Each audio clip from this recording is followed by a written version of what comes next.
Bismillahir Rahmanir Rahim. This is in response to a video made by a former Muslim regarding the eternal punishment of disbelievers in the hellfire. Now, what he stated was that God punishing humanity for eternity is a contradiction of the attribute of being all merciful. This was the first objection. The second objection was, how can God punish people for eternally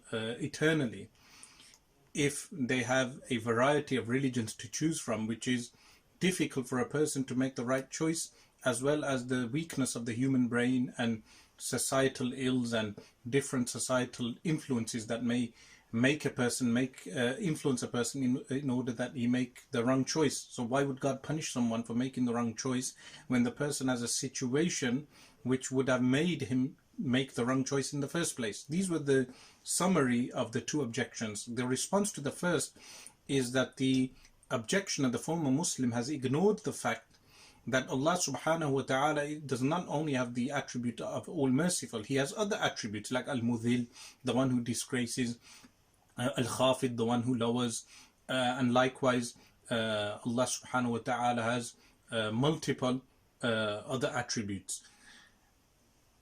When discussing the mercy of Allah subhanahu wa ta'ala, this person has looked at one thing, which is the punishment of disbelievers for eternality, and therefore says this negates the all merciful aspect of Allah subhanahu wa ta'ala, when in reality it does not, because Allah subhanahu wa ta'ala, when his attribute of being all merciful, the effect of that attribute is shown to certain aspects of his creation and is withheld from certain aspects of his creation.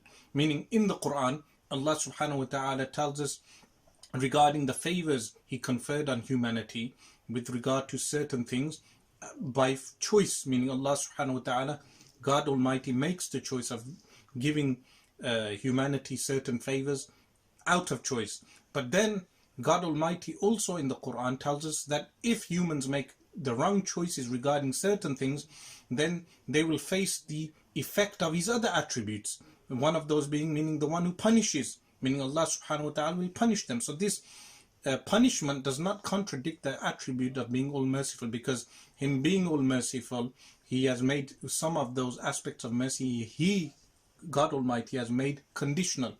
With regard to the second, that human beings may make the wrong choices, the response to that is, this is correct, but when God tells us that he will punish a specific group for eternality or another group for eternality, this is the general universal judgment. As for individual salvation, then this can only be judged by God Almighty. So if a child is born to a mother who is a drug addict, and he has certain societal influences, subtle influences that make him make the wrong choices, when God Almighty will judge him, all those considerations are given. So we cannot say specifically which person will go to hell unless the Quran has told us, like Abu Lahab is specified as going to hell, other individuals are specified as going to hell, but generally the judgment is disbelievers will go to hell. But specific individuals, unless the Quran has not told us, we cannot make that firm judgment that person is definitely going to hell, because we do not know their specific circumstances, their personal influences, their psychological state. All this is only known to God Almighty, and only he can judge. So this also is a fallacy. In fact, both arguments are fallacies, and if I went into more depth, I would be able to answer this from multiple angles, but this was only in response to those 2 points he had made. I ask Allah subhanahu wa ta'ala to guide this individual and to reconsider his views.